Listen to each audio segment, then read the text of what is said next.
நீண்ட இடைவேளைக்கு பிறகு இந்த இடத்திற்கு வருவேன், இவரை எதிர்த்து ஆடுவேன் என்று நினைக்கவில்லை.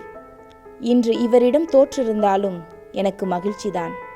அத்தகைய விளையாட்டு அவருடையது என்று அவர் பேசிக்கொண்டிருந்த பொழுது அந்த அரங்கில் டென்னிஸ் வீரர்களுக்கு ஒதுக்கப்பட்ட சிறப்பு இடத்திலிருந்து தங்கள் பிள்ளையை பெருமிதத்தோடு பார்த்து கொண்டிருந்தனர் அந்த தம்பதி.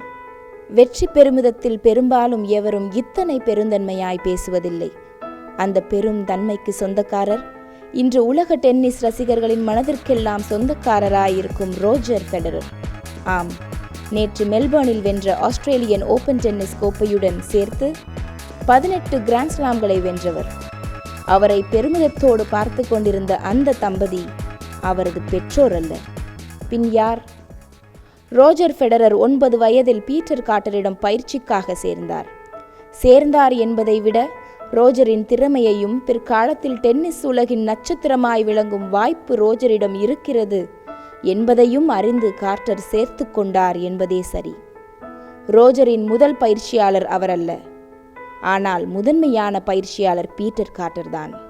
சர்வதேச தரத்திற்கு ரோஜரை தயார் செய்தது அவர்தான். வெற்றிகளை பார்க்க தொடங்கியிருந்தாலும் தோல்விகளையும் இழப்புகளையும் தாங்கிக் கொள்பவராய்தான் ரோஜர் இருந்தார். 2002 ஒரு நாள் டொரோண்டோவில் ஒரு போட்டியில் விளையாடி கொண்டிருந்த போது அவர் தாங்கிக் கொள்ளவே முடியாத அந்த செய்தி வந்தது. ஆம், பீட்டர் கார்ட்டர் கார் விபத்தில் உயிரிழந்தார்.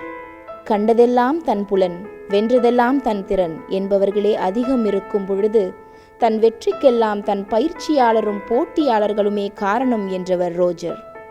அத்தகைய பயிற்சியாளருக்கு அவரது இளம் வயதிலேயே ஏற்பட்ட மரணம், அதையும் தாண்டி பீட்டரை இழந்த அவரது பெற்றோரின் சோகம் ரோஜரை பாதித்தது. பீட்டரின் பெரும் வெற்றிகளை காண காத்திருந்தவர்கள் அவர்கள். அதை ஈடு செய்ய பீட்டரால் பயிற்றுவிக்கப்பட்ட ரோஜர் 2005 ஒவ்வொரு ஆஸ்திரேலியன் ஓபன் டென்னிஸ் போட்டிக்கும் பீட்டர் கார்ட்டரின் பெற்றோரை விமானத்தில் முதல் வகுப்பில் அழைத்து வந்து தான் தங்கும் ஹோட்டலில் தங்க வைத்து தான் பெரும் வெற்றிகளின் வாயிலாக பீட்டரை அவர்களுக்கு காட்டி அவர்களை மகிழ்ச்சிப்படுத்துகிறார் ரோஜர். இப்போதும் தொடர்கிறது இந்த வழக்கம். இதோ 2017 வெற்றி பெற்று இன்னொரு மகிழ்ச்சியையும் தந்திருக்கிறார். திறமை உள்ளவர்களை வெற்றி அழகுபடுத்தும். திறமையுடன் நல்ல மனம் உள்ளவர்கள் பெறும்பொழுது வெற்றி அழகுபடும். ரோஜரிடம் இறுதி சுற்றில் போட்டியிட்ட நடால் சொன்னார், தன் கையில் இருக்கும் ரன்னர் அப் கோப்பையை விட வின்னர் கோப்பை அழகாயிருக்கிறது, அதை அடுத்த முறை பெற முயல்வேன் என்று. ஆம், அந்த கோப்பை மிக அழகாயிருந்தது. அது அப்பொழுது ரோஜரின் கையில் இருந்தது.